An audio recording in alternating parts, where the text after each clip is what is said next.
გამარჯობათ, გამომწერებო და არხის სტუმრებო.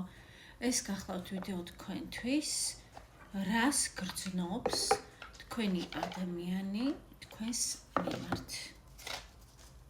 გავიგოთ. რადგან ეს თვე თებერვალი, ასე ვთქვათ, უკავშირდება სიყვარულის თემას და უმრავლესობა თქვენგანი ამას აღნიშნავთ, ამიტომ ნახოთ, ვისაც აინტერესებს მათთვის. რას გრძნობს თქვენი ადამიანი? წარმოიდგინეთ ადამიანი, ვისაც გაინტერესებთ რას გრძნობს, მისი ვიზუალი, მისი ხმა, მისი თვალები და იმეორედ გულში მისი სახელი.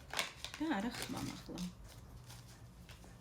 ვინც პირველად ხედავთ ჩემს ვიდეოს და მოგწონთ, გამოიწერეთ არხი. კარგით, ვნახოთ თქვენი სიგნიფიკატური კარტი, რათა დარწმუნდეთ, რომ ეს ვიდეო რეზონირებს თქვენთან. ვინ ხართ თქვენ და ვინ არის თქვენი ადამიანი, ვინც ჩაიფიქრეთ. ესე იგი, თქვენ ხართ ენერგიული, ტემპერამენტიანი, აქტიური ადამიანი. თქვენ გაქვთ მიღწევები ცხოვრებაში, თქვენ პატივს გცემენ, თქვენ იმსახურებთ, ასე ვთქვათ, პატივისცემას ხალხის მხრიდან, თქვენი მიზანსწრაფულობის გამო, თქვენი, ასე ვთქვათ, უნარების გამო, თუმცა თქვენ ყველასთან არ იხსნებით, ასე ვთქვათ, და ყველას არ აჩვენებთ თქვენს, ასე ვთქვათ, გულის სიღრმეებს. შეიძლება ითქვას, დაახლოებით ასეთი ადამიანი ხართ თქვენ. ვინ არის თქვენი ადამიანი? ეს არის უმნიშვნელოვანესი ადამიანი თქვენ ცხოვრებაში, ეს არის ადამიანი, რომელმაც თლიანად მოახდინა გარდატეხა თქვენს მენტალიტეტში. ადამიანი არის, რომელსაც საუბარი არ უჭერს, პირიქით ეს არის მისი ძლიერი მხარე, საუბარი და ინტელექტი. შესაძლებელია მოგზაურობს ხშირად, ან ახლაც იმყოფება სხვა ქვეყანაში. ან ეროვნებითაც შესაძლებელია არის სხვა. კარგით. ვნახოთ, ვისთანაც რეზონირდა, რა თქმა უნდა. თქვენთვის ეს ადამიანი რას გრძნობს თქვენს მიმართ, თუ კი საერთოდ აქვს მას რამე გრძნობა.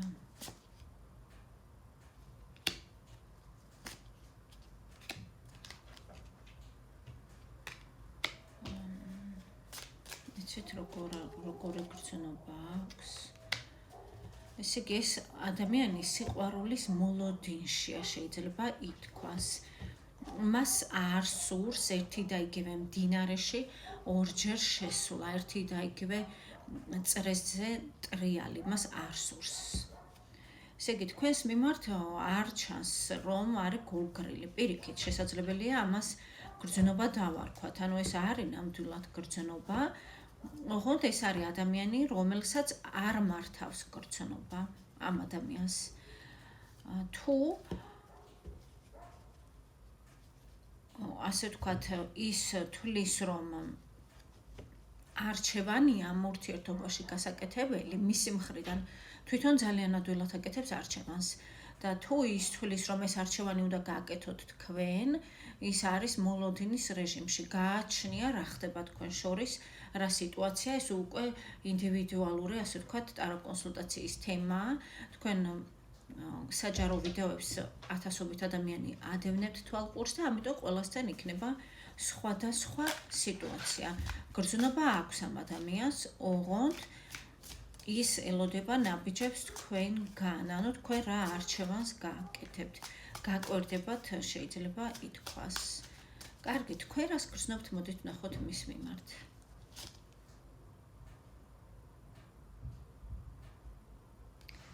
თქვენ მასთან ძვირფასებო ივსებით, რაღაც სრულიად სავსე ხართ. თქვენ მასთან თავს გრძნობთ კომფორტულად, ბედნიერად, ის გიქმნით თქვენ ყველანაირ კომფორტს. ემოციის კუთხით, გრძნობის კუთხით, საერთოდ ნებისმიერი, ასე ვთქვათ, მიმართულებით ამ ადამიანთან შეიძლება ითქვას, თქვენ თავს გრძნობთ ჰარმონიულად.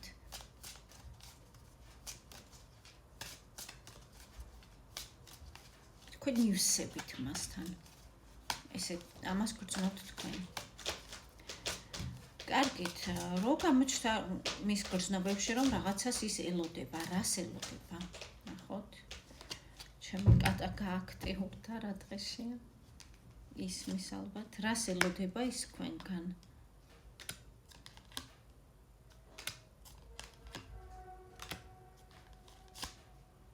გამოვიწყდა ფანჯრის დაკიდვა და შემოდის ხმები.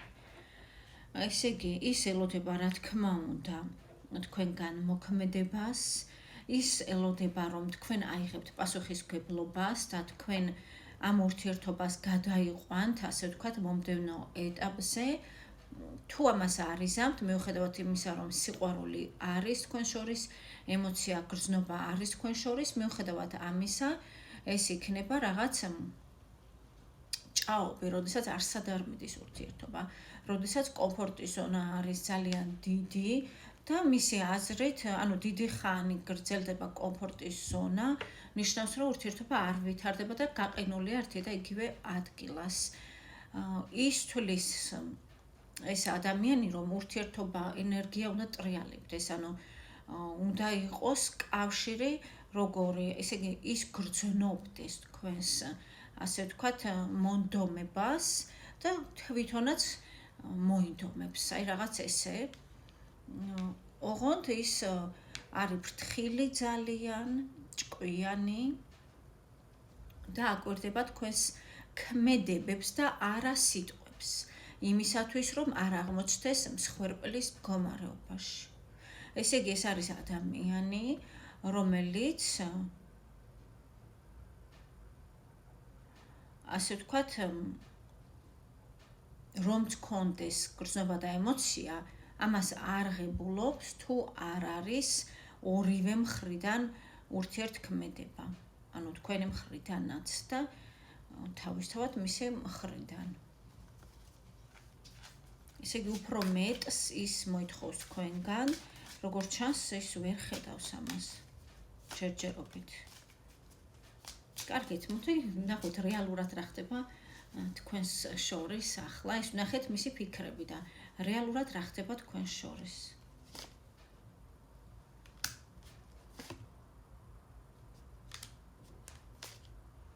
ანუ რეალობასთან ახლოს ყოფილა ძვირფასებო მისი ფიქრები.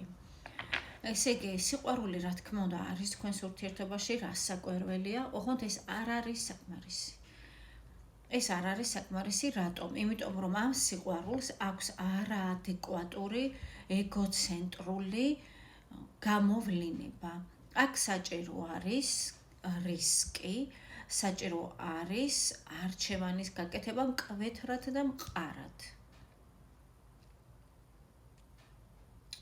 ესე იგი, რომელიღაცა თქვენგანის მხრიდან ურთიერთობაში, ანუ რომელიც არის მამაკაცი, ანუ მამაკაცის მხრიდან ამ ურთიერთობაში არის ეგოცენტრული გამოვლინება. ეს რას ნიშნავს? როდესაც მამაკაცი არ იღებს პასუხისმგებლობას და როდესაც თამაშს ემსგავსება უფრო, ოღონდ თამაშს კარგი გაგებით ვამბობ. ანუ როცა მას უნდა გამოჩნდება, როცა დაკავებულია მუშაობს, მაგალითად არცალია, მაშინ არ მიიჩნევს საჭიროდ გამოჩენას. აი ესე. კარგით, რადგან რას გრძნობს უნდა დავარქვა ამ ვიდეოს, ფიქრობ, ახლა ძალიან ცოტა დრო დარჩა, გრძნობასთან მიახლოებული რა ვიკითხო. რა სურს მას თქვენ გამოდი ეს ვნახოთ. სიყვარული რასაკვირველია, ემოცია. სურს რომ გადაწყვიტოს, რომ თქვენ შეგხვდეთ და მიიღოს ამისგან სიამოვნება. შემდეგ, ასე ვთქვათ,